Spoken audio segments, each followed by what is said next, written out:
नि सा गा पनि पनि धा पा पद पद गा नि ध सा नि सा गा पनि पनि धा पा पद पद गा नि ध सा ही गाथा अस्तित्वाची शौर्याची पराक्रमाची ही गाथा अस्तित्वाची शौर्याची पराक्रमाची या मातीमधल्या कणाकणातील मौल्यवान रत्नांची या मातीमधल्या कणाकणातील मौल्यवान रत्नांची कर्तृत्व इथे गगनाला भिडे परिमोल जाणून ठेवू व्यक्तिविशेष नमस्कार. रेडिओ MPSC गुरुमध्ये मी आरजे सिद्धी आपल्या सगळ्यांचं स्वागत करते. आजच्या व्यक्तिविशेष या कार्यक्रमात आज आपण व्यक्तिविशेष या आपल्या आजच्या कार्यक्रमामधून लिओनार्दो दा विंची यांच्याविषयी माहिती जाणून घेणार आहोत. लिओनार्दो दा विंची याचा जन्म 15 एप्रिल 1452 मध्ये झाला. हे इटालियन प्रबोधन काळातील श्रेष्ठ चित्रकार, कलावंत, वैज्ञानिक व तत्वचिंतक तसेच शिल्पकार, वास्तुकार, अभियंता, संगीतकार, शरीरविज्ञ, गणिती, निसर्ग वैज्ञानिक, संशोधक, तत्वज्ञ अशा अनेक विविध गुणांनी त्याचे कलाजीवन संपन्न होते. लिओनार्दो दा विंची याचा जन्म फ्लॉरेन्स जवळ विंची या खेड्यात झाला. त्यांचे वडील सेर पियरो हे फ्लॉरेन्समधील प्रतिष्ठित लेख प्रमाणक आणि जमीनदार होते, तर आई शेतकरी कुटुंबातील होती. लिओनार्दो त्यांची अवैध संतती होय, पण पुढे पित्याने त्याचा प्रतिपाळ केला. लहानपणी ते सुरेल आवाजात गात आणि ल्यूट वाजवत असल्याचे उल्लेख देखील सापडतात, पण केवळ संगीत साधना किंवा कला जोपासना यातच त्यांचे मन रमले नाही, तर ज्ञानप्राप्तीसाठी तीव्र लालसा आणि एक अस्वस्थ कुतूहल त्यांना सतत वेगवेगळ्या दिशांनी खेचून नेत असे. मानवी विचाराच्या कक्षेत येणारी प्रत्येक गोष्ट समजावून घेण्याची स्वाभाविक उर्मी त्याच्यात होती. त्याच्या वडिलांनी त्याला वयाच्या सुमारे 15व्या वर्षी वेररॉक्यो या प्रसिद्ध चित्रकाराच्या कार्यशाळेत उमेदवारीसाठी धाडले. तेथे त्यांनी चित्र आणि शिल्पकलेचे प्राथमिक धडे घेतले.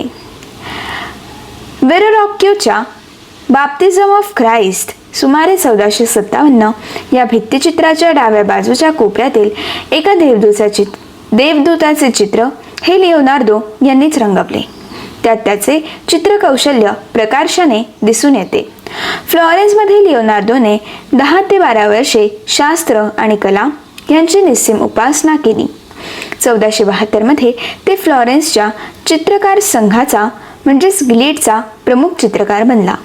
त्याने स्वतः निर्मितीकाल नोंदलेले आद्य रेखाचित्र ऑर्नो लँडस्केप हे 5 ऑगस्ट 1473 मध्ये बनवले आणि त्यात खडकांची घडण व भूरचना याविषयी त्याने संशोधनात्मक निरीक्षण केले आणि हे आपल्याला प्रत्ययास येते. 1478 मध्ये त्यांनी फ्लॉरेन्स येथे स्वतःचे कलागृह स्थापन केले. अडोरेशन ऑफ द मॅगी हे चर्चमधील वेदी चित्र रंगवण्याचे मोठे काम त्याला मिळाले. हे चित्र जरी अपूर्ण राहिले तर त्यातही त्याचे चित्रनिर्मितीचे कौशल्य आणि नवा दृष्टिकोन दिसून येतो. मिलानचा ड्यूक लोदोविको स्फॉर्सच्या निमंत्रणावरून ते 1482 मध्ये मिलनला त्याच्या दरबारी रुजू झाले. त्याचा तेथील वास्तव्याचा काळ कलानिर्मितीच्या दृष्टीने भरभराटीचा ठरला. तिथे त्याने राजघराण्यातील प्रमुख व्यक्तींची हुबेहूब व्यक्तिचित्रे रंगवली. मिलान नगरीचा सरकारी अभियंता म्हणून देखील त्यांनी काम केले. नगरामध्ये विविध रंजन प्रकारच्या योजना तसेच एकाखाली एक असे रस्ते तयार करून रहदारीची वेळी अपघात टाळण्याच्या दृष्टीने रस्त्यांची पुनर्रचना, शहराचे सौंदर्य वृद्धिंगत करणारी सरोवरे, धबधबे, उद्याने यांसारख्या विविध योजना अशा अनेक कल्पना समाविष्ट असलेला आदर्श नगर रचनेचा आराखडा त्याने तयार केला. शिल्पकलेतील त्याची महत्त्वपूर्ण निर्मिती ही देखील याच काळात मिलानमध्ये आकारास आली. ड्यूकच्या पित्याचा फ्रान्सिस्को स्फॉर्ट्सचा भव्य अश्वारूढ पुतळा ब्रॉन्झमध्ये घडवण्याचे काम देखील त्यांनी हातात घेतले. त्यासाठी प्रचंड अवाढव्य आकारमानाचा घोडा त्याने भाजक्या मातीमध्ये तयार केला होता. हा घोडा त्या काळात जगातले 8वे आश्चर्य मानले जात होते. पण दरम्यानच्या युद्धकाळात ब्रॉन्झच्या तुटवड्यामुळे तो ब्रॉन्झमध्ये ओतता आला नाही. तसेच घोड्यावरचा पुतळा देखील तयार झाला नाही. अल्पावधीतच तो मातीचा घोडा देखील नष्ट झाला. मिलानमधील वास्तव्यात लिओनार्दो दा विंची यांनी व्हर्जिन ऑफ द रॉक्स हे प्रसिद्ध व्यंगचित्र रंगवले. या चित्राच्या ल्युव्हर पॅरिस येथील व नॅशनल गॅलरी लंडन येथील 2 आवृत्त्या उपलब्ध आहेत. या चित्रात गूढरम्य निसर्गाच्या पार्श्वभूमीवर एका गुहेमध्ये जॉन आणि येशू या बालकांची भेट कुमारी माता मेरी व देवदूत यांच्या सानिध्यात रंगवली आहे. संदिग्ध बाह्यरेषा, गुहेतील धुसर प्रकाश, सौम्यसर रंगछटा यामुळे चित्राला साक्षात्कारी आध्यात्मिक अनुभूतीचे वलय लाभलेले आहे. व्यक्तिचित्रातील व्यक्तिप्रतिमा पिरामिड रचनेमध्ये बसवलेल्या आहेत. मिलानमध्ये एका मठाच्या भिंतीवर रंगवलेले द लास्ट सपर हे भव्य भित्तिलेपचित्र याच काळातले आहे. पण या भित्तिलेपचित्रात तैलरंगांचा वापर केल्यामुळे ते अल्पकाळातच खराब झाले. मात्र प्रबोधनाच्या उत्कर्ष काळातील हे एक श्रेष्ठ चित्र मानले जाते. त्यात येशू ख्रिस्तानी आपल्या निकटवर्ती 12 शिष्यांसमवेत घेतलेल्या अंतिम भोजनाचे दृश्य रंगवलेले आहे. यापैकी एक शिष्य आपला विश्वासघात करील असे भाकीत ख्रिस्त यांनी प्रसंगी वर्तवलेले आहे. त्याचा परिणाम वेगवेगळ्या शिष्यांवर भिन्न भिन्न प्रकारे झाला. त्यांचा संमिश्र भावनेचे व मानसिक ताणतणावांचे चित्रण अत्यंत सूक्ष्मपणे आणि प्रभावीरित्या लिओनार्दो यांनी केलेले आहे. या चित्राची रचना समतोल पद्धतीची असूनही त्यातील मानवी आकृत्यांची गतिशीलता प्रभावी आणि परिणामकारक आहे. व्यक्तिचित्रणाला मानसशास्त्रीय बैठक प्राप्त करून देणारे हे कलेच्या इतिहासातील महत्त्वपूर्ण चित्र होय. मोनालिसाच्या व्यक्तिचित्रणाला देखील अशीच सूक्ष्म भावदर्शनाची मानसशास्त्रीय बैठक आहे. फ्रेंचांनी 1499 मध्ये मिलानवर हल्ला केला. परिणामी लिओनार्दो मिलान सोडून 1500 मध्ये फ्लॉरेन्सला परतले. तिथे काही काळ लष्करी अभियंता म्हणून त्यांनी काम केले.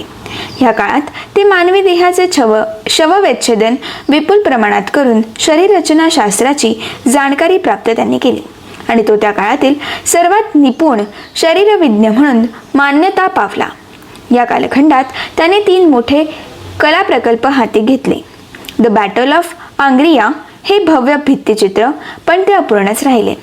सेंट अँड समवेत कुमारी माता व बालक येशू या विषयावर त्याने अनेक रेखाटने केली.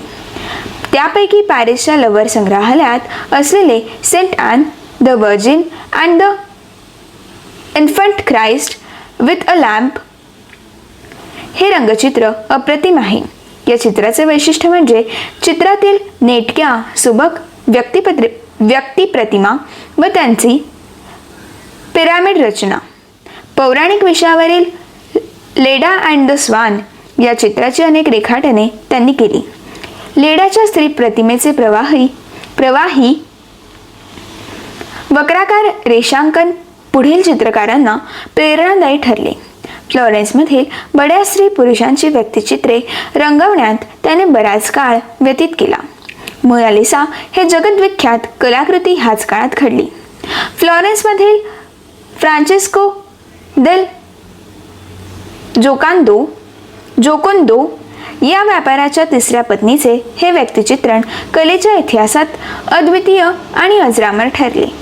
व्यक्तिचित्रण कलेत ही सर्वोच्च सिद्धी मानली जाते. मोनालिसाच्या चेहऱ्यावरचे गूढ मंद स्मित, डोळ्यातील विलक्षण चैतन्यपूर्ण जिवंत भाव आणि त्यातून डोकावणारे सूक्ष्म कारुण्य, हातांचे व त्यावरील वस्त्रांच्या चुण्यांचे अत्यंत कौशल्यपूर्ण सुबक रेखाटन, चित्राला दिलेली निसर्गाची काल्पनिक गिरीप्रदेशाची गुढरम्य पार्श्वभूमी, धुसर बाह्यरेषा आणि सौम्य रंग या तंत्राच्या कटाक्षाने केलेला वापर ही या चित्राची ठळक वैशिष्ट्ये होत. चित्रावरील हळूवार छायाधुसर अवगुंठन व छायाप्रकाशाच्या सूचक वापर यामुळे चित्रास यथादर्शनीय सखोलता प्राप्त होऊन परिणामी त्याच्या गुढरम्य मुग्धेत अधिकच भर पडते. संदिग्धता व अनेक कार्यसूचकता ही श्रेष्ठ कलावृत्तीची मुख्य लक्षणे मोनालिसामध्ये पूर्णशाने दुग्धोरच झाली. लिओनार्दो 1606 मध्ये मिलनमध्ये परतले. लिओनार्दो 1506 मध्ये मिलनला परतले. ते तेथे 1513 पर्यंत होते. या काळात त्यांनी आणखीन एक अश्वारूढ पुतळ्यावर काम सुरू केले, पण त्याची फक्त रेखाटनेच तो करू शकला. नंतर तो रोम येथे गेला. पुढे फ्रेंच राजा पहिला फ्रान्सिसने त्याला फॉन्टेनब्लो येथे आपल्या दरबारी बोलून घेतले आणि राजाची अग्रणी चित्रकार, वास्तुकार, यंत्रज्ञ म्हणून त्याला मानाचा किताब दिला. तसेच आंवाज नजीक क्लाउस्क येथे त्याला निवासस्थान दिले. सेंट जॉन द बाप्टिस्ट हे त्याचे अखेरचे रंगचित्र. क्लाउस्क येथे त्याचे निधन झाले. लिओनार्दोच्या नंतर तरुण चित्रकारांवर खूपच प्रभाव पडला. Filipino lippy, Rafale, Michael Angelo प्रभूतींचा त्यात समावेश होतो.